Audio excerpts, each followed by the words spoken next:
Good morning student, welcome to your online classes for class 10 social studies. Today we are going to start our fourth chapter in economics, globalization and the Indian economy. As consumer in today's world, some of us we have a wide choice of goods and services before us. एक consumer होने के नाते हमारे पास आज के time में बहुत सारी चॉइसेस हैं, बहुत सारे ऑप्शन हैं, बहुत सारी गुड्स और सर्विसेज हमारे सामने मौजूद होती हैं। आज के टाइम के जितने भी आपके digital camera, mobile phone, television, ये सभी चीज़ें जो वर्ल्ड की किसी अदर कंट्री में मैन्युफैक्चर होती हैं वो हमारे तक ईजिली पहुंच पाती हैं। ये सब ग्लोबलाइजेशन की वजह से हो पाता है। Multinational corporation MNC is a company that own or control production in more than one nation. MNCs आपकी वो कंपनीज हो या वो प्रोडक्शन सेंटर होते हैं जिनका प्रोडक्शन किसी एक कंट्री में नहीं बल्कि बहुत सारी कंट्रीज़ में होता है। MNC set up office and factories for production in region where they can get cheap labor and other resources. MNCs अपने ऑफिस और फैक्ट्रीज उस जगह पे स्टार्ट करते हैं जहाँ पे उन्हें चीप लेबर मिल सके, साथ ही साथ जितने भी अदर रिसोर्सेज की उन्हें ज़रूरत है वो भी वहाँ पे चीप वे में अरेंज हो जाए। This is done so that the cost of production is low. और वो इसलिए ऐसा करते हैं ताकि जो उनकी प्रोडक्शन की कॉस्ट हो वो लो हो जाए, जिसकी वजह से वो बाकी कंट्रीज़ की जो कंपनीज़ हैं उन्हें कॉम्पीट कर सकें। Interlinking production across country. In general, MNC is set up production where it is close to the market where there is a skilled or unskilled labor available in at low cost. MNCs अपने production centre ज़्यादातर उसी जगह पे लगाते हैं जहाँ से market place easily available हो, जहाँ पे उन्हें स्किल्ड और अनस्किल्ड लेबर लो कॉस्ट में मिल सके। साथ ही साथ जितने भी अदर फैक्टर्स होते हैं वो भी उन्हें आराम से मिल सके। In addition MNC might look for government policy that look after their interest. साथ ही साथ वो उन गवर्नमेंट पॉलिसीज़ को भी ध्यान में रखते हुए अपने फैक्ट्रीज़ को सेटअप करते हैं जो उनके इंटरेस्ट का ध्यान रख सकें। Having assured themselves of this condition MNC set up factories and offices for production. और इन सब बातों को ध्यान में रखते हुए MNC कंपनी अपना जो प्रोडक्शन के लिए कोई फैक्ट्री सेटअप करती है। The money that is spend to buy assets such as land, building, machine and other equipment is called investment. और वो पैसा जो कि बिल्डिंग, मशीन या अदर चीज़ों को ख़रीदने के लिए यूज़ किया जाता है हम उसे इन्वेस्टमेंट कहते हैं। Investment made by MNC is called foreign investment. और जो MNCs के द्वारा इन्वेस्टमेंट किया जाता है हम उसे फॉरेन इन्वेस्टमेंट कहते हैं। MNCs के फंक्शन को देखने के लिए हम एक एग्जाम्पल लेते हैं फोर्ड मोटर का, जो कि एक अमेरिकन कंपनी है और ये वर्ल्ड की सबसे बड़ी ऑटोमोबाइल मैन्युफैक्चरिंग कंपनी है।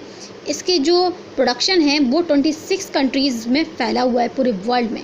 और इन्होंने इंडिया में 1995 में स्पेंड करे 17,000 करोड़ रुपए ताकि वो इंडिया में एक बहुत बड़ा प्लांट लगा सकें। अब इन्होंने इंडिया में जो प्लांट लगाया इसके लिए इन्होंने कोलैबोरेशन किया महिंद्रा एंड महिंद्रा के साथ, जो कि इंडिया की एक बहुत बड़ी कंपनी थी। इन्होंने यहाँ पर जो कंपनी जो थी उसके साथ सेटअप करने के बाद 2017 में फोर्ड कंपनी ने क्या किया, 88,000 कार को इंडिया के मार्केट में लॉन्च किया। और ये उन्होंने इसलिए किया ताकि वो इंडिया से ज़्यादा बेनिफिट ले सके, क्योंकि इंडिया में उन्हें स्किल्ड लेबर, अनस्किल्ड लेबर और बाकी सारे जो रिक्वायरमेंट हैं वो ईजिली कम्पीट होती हैं। साथ ही साथ जो मार्केट है वो भी उनके लिए एक बहुत बड़ा अपॉर्चुनिटी क्रिएट करता है उनके जो भी गुड्स है उसे सेल करने के लिए।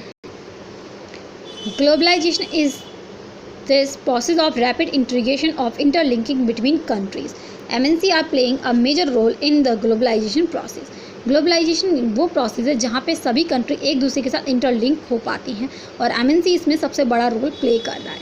मोर and more goods and service investment and technology are moving between countries. और इस MNCs की वजह से बहुत सारी गुड्स और सर्विसेज, टेक्नोलॉजी, इन्वेस्टमेंट एक जगह से दूसरी जगह हो पा रहा है, बहुत सारी कंट्री में फैल पा रहा है। Communication technology. In recent time technology in area of telecommunication, computer, internet has been changing rapidly. समय के साथ साथ आपकी कम्युनिकेशन टेक्नोलॉजी में बहुत ज़्यादा चेंज आता चला जा रहा है। आज के टाइम पे हमारे पास कंप्यूटर, इंटरनेट, ये सब चीज़ें जिन्होंने क्या किया है, कम्युनिकेशन टेक्नोलॉजी को बहुत फास्टली चेंज किया है। Telecommunication facilities, telegraph, telephone, incoming mobile phone, fax are used to contact one another around the world, यानी कि इन सभी जो मीडियम हैं उन सभी को यूज़ किया जा रहा है कम्युनिकेशन के लिए पूरे वर्ल्ड में। Information instantly and to communicate from remote area, और इसकी वजह से क्या होता है, हमारी जो भी इंफॉर्मेशन है वो एक जगह से दूसरी जगह बहुत स्पीड से जा सकती है। साथ ही साथ रिमोट एरिया तक भी हम अपनी कम्युनिकेशन को ईजिली पहुंचा सकते हैं, और इन सब में मदद करते हैं हमारे सैटेलाइट और communication device. Computer have now entered almost every field of activity. Computer जो है आजकल हमारी सभी फील्ड्स में आ चुका है और हमारे बहुत सारे वर्क को ईजिली बनाता है।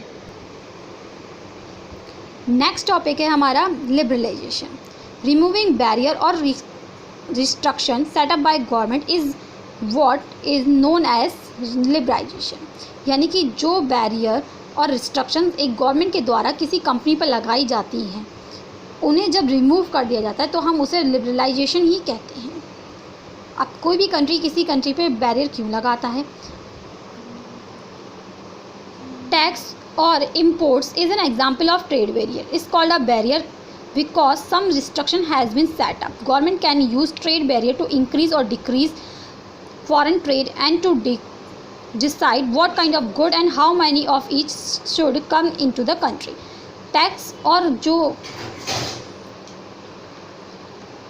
तो गवर्नमेंट क्या करती है, टैक्स बैरियर लगाती है किसी भी फॉरेन कंट्री के गुड्स को हमारी इंडिया में कितना आने देना है इस बात को देखते हुए।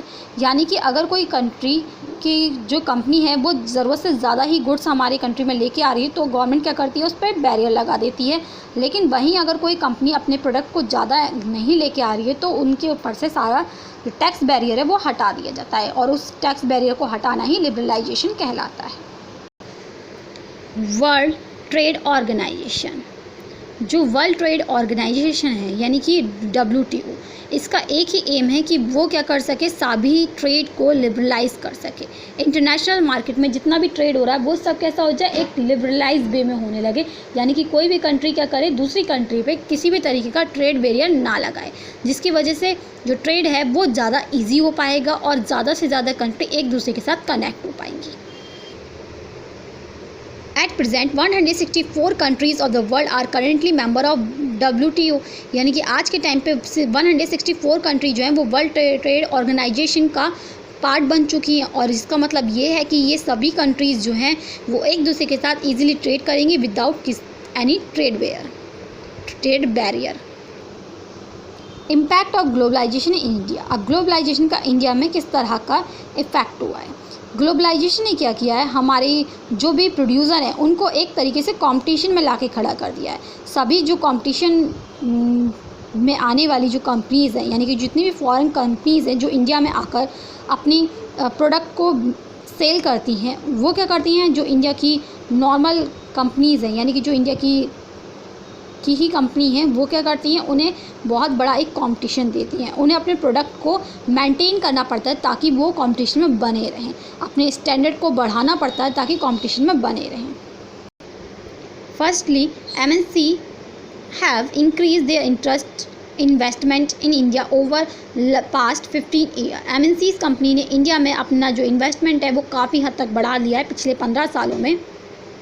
और इसका कारण जो है हमारी इंडिया में क्या हुआ, बहुत सारी जो इंटरेस्टेड चीज़ें जो हैं वो आनी शुरू हुई, जैसे cell phone, automobile, electronics, soft drink, fast food services, bank in urban area, ये सब चीज़ें जो है हमारी इंडिया में स्टार्ट हुई।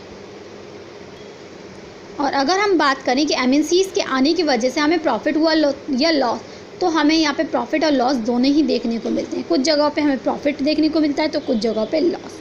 सो स्टूडेंट, इसके साथ आपका चैप्टर कंप्लीट होता है। Thank you.